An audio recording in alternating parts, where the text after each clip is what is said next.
Uh-oh. Uh-oh. Uh-oh. I'm totally out of my depth here. I don't have anything to add about any of this stuff. Like, look at that statue, for instance. I want to do the whole name-dropping, this girl knows her stuff thing too, but I've never seen anything like it before. A statue with the head of a bird. That's Thoth, the Ibis King, one of the 7 pillars of King Deshret. The legends say that he, the Crocodile King, and the Goat King were the 3 retainers of King Deshret. Let's take a look.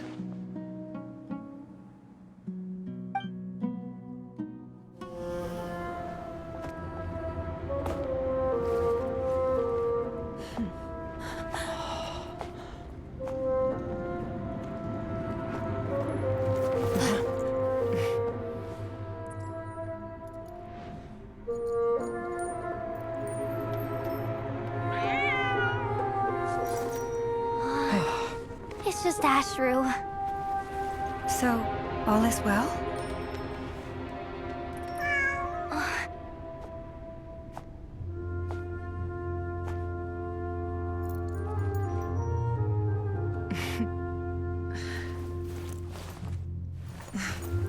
Typically speaking, at this point, the world disintegrates. Then we find ourselves back in the outside world. Besides, these are my memories. There's nothing to fear. You're sure? Of course. It's almost over.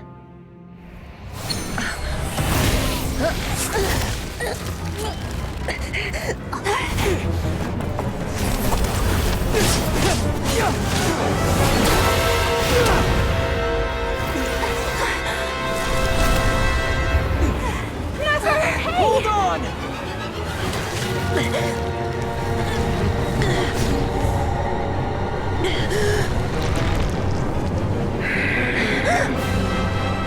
Knowing too much is always a death sentence. Speak for yourself.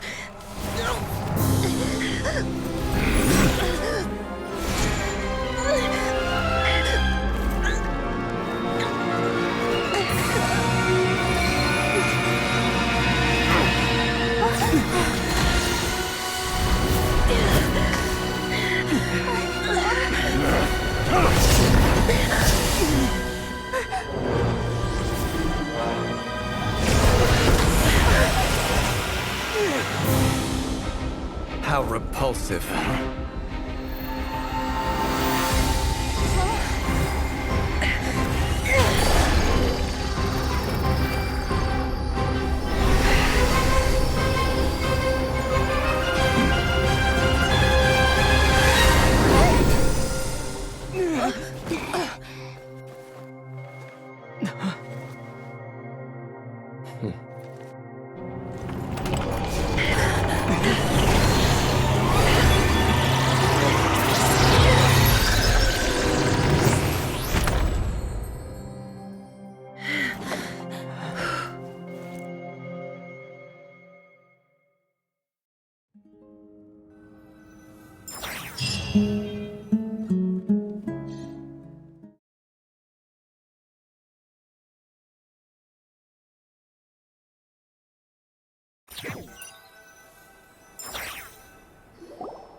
Timed that pretty well, didn't I?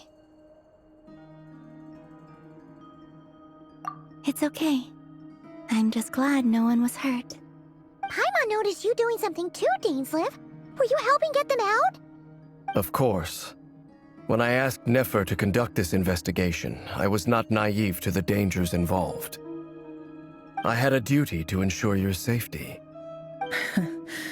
Good to know your sense of justice is still intact after all these years. I take that to mean that you saw the truth. That comes as a great relief. I certainly did. And thanks to your help, I also managed to trap Rerir inside the chess set. Whoa, really? How'd you manage that? Well, to be honest, I sensed that something was wrong long before we made it to the temple. By using this fragment to probe into Rerir's past, well, the monster formerly known as Rerir, it seems I alerted him. I was tracking him, then he caught on and started tracking me too. Can't say I'm surprised. But how did he track you through your thoughts alone? That shouldn't be possible. Rerir was a secret agent who reported directly to the Vinster King. He is an expert at finding a trail and hunting down his pursuers. No wonder. He infiltrated the chess set, read my thoughts, and built a new virtual chess set inside of it. That's why we weren't able to leave at first. Speaking of your chess set, it's quite a remarkable item. Would I be right in thinking you have some connection to King Deshret? You overestimate me. I only have a connection with one of his underlings, the Ibis King. You all saw how this came to be. A long time ago, the Eab massacred my tribe, the Shimti, in our home village. A few years later, I enrolled in the academia, where some new information came to light. The Unut and the Eab fought a bitter battle over the rights to a well, all for the sake of a non-existent 50 million Mora. The Eab ultimately won that confrontation, but their victory came at the cost of almost every warrior in the tribe. The final blow to the Eab came at the victory feast, when an Unut assassin beheaded their chief right before my eyes. The remaining Eab fled and have been scattered to the winds ever since. Having gotten my revenge, I returned to my hometown, where to my surprise, the nearby temple was still standing. There it was, seemingly immune to the relentless hostility of the desert, while my tribal home lay in ruins. As I stood there gazing at the temple, I noticed a cat just outside. This cat, as it turned out, was home to the spirit of the Ibis King.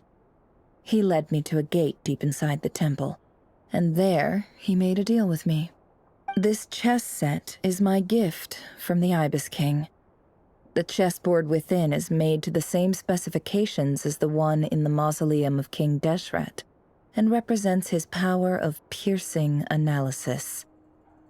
With this chessboard in its container, I gained a certain ability to perceive hidden secrets. Now, you could conclude that the Ibis King simply wanted to give the people of this world the power to seek the truth, but I don't believe that's the full story. Every god plays favorites. Their hearts are as fickle as any human's, full of secrets, perversions, egotistical tendencies. But precious few gods are willing to admit this. It is the same with all powerful forces, including fate itself. Their gaze falls preferentially upon a select few. As you rightly point out, this is an act of favoritism. If you're alluding to the Abyss, then yes, I agree. Gather the others. It's time to share everything I've learned.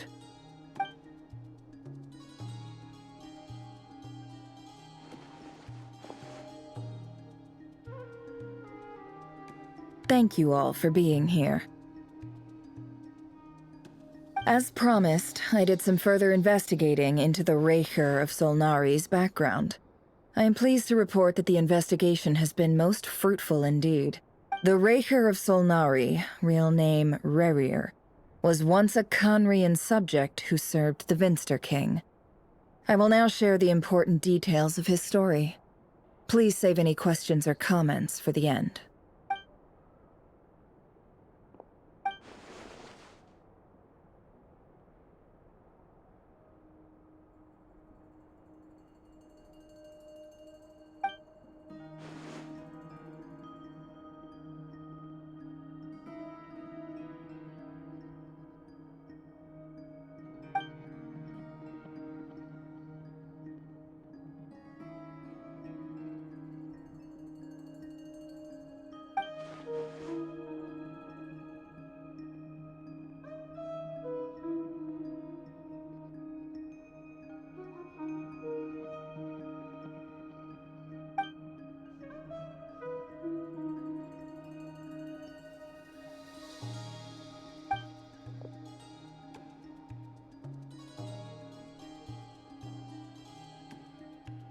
So that's why he's so obsessed with the moon.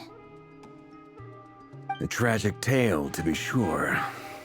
But it does not excuse his many transgressions. No matter how much Rerir suffered in the past, the fact remains that he is what we know today as the Wild Hunt, wreaking havoc upon innocent lives in Notcry. He becomes more dangerous with each passing day. If left unchecked, it is simply a matter of time before all of Tevat suffers the consequences. This is a threat that the Knights of Favonius cannot ignore. A question for Miss Columbina. Forgive me if this is presumptuous, but have you ever seen the spatial gateway that appeared in Rerir's memory? Never. But I have heard stories of something called the Moon Gate, and this seems to fit the description. Miss Lauma, any thoughts on this? In the lore of the Frost Moon Scions, the moon is believed to hold many secrets. Some sources speak of ancient knowledge, others of a gateway to the unknown. The term Moon Gate is one I have heard before. But as is the case with all of our legends, there are no records of any first-hand witnesses. We cannot know whether it truly exists. Then back to Miss Columbina. As a moon goddess yourself, do you have some idea of where the Moon Gate leads to? Not at this stage, sorry. I do hold the power of the Frost Moon, and my strength is recovering well. I can sense that the gate would open at my command, but... But there's more to the power of the Frost Moon than that? Yes. A moon goddess has the right to open the Moon Gate, since it is a path to the moon. But as never mentioned, holding open a spatial gateway takes a huge amount of power. And right now, I need to conserve my energy to fight the Reihir of Solnari. I'm afraid this is one mystery we may have to leave unsolved for now. I agree. Better to save your strength. But if you'll humor me for a moment, I have a bold conjecture of my own regarding the world beyond the gateway. I highly suspect that neither Tholindis nor Rerir made it through unscathed. The evidence pointing to this is the fact that the Reihir of Solnari exists in the form of countless fragments. With the abyssal power he wields, no ordinary foe can touch him, let alone tear him to shreds. And yet, the Wild Hunt proliferates wherever his scattered fragments lie, drawing hordes of monsters to many different locations across the land. So your theory is that Rerir was physically torn to shreds by some powerful force? Hence, why the Wild Hunt is a distributed phenomenon, rather than a unified one? Makes sense to me. Explains why the Wild Hunt is so pervasive, and why he's been trying to piece himself back together. He was whole to begin with, and he wants to be whole again. Without the power of the Abyss on his side, he almost certainly would have perished the moment he was torn apart. But the Abyss, much like a curse, has kept him alive.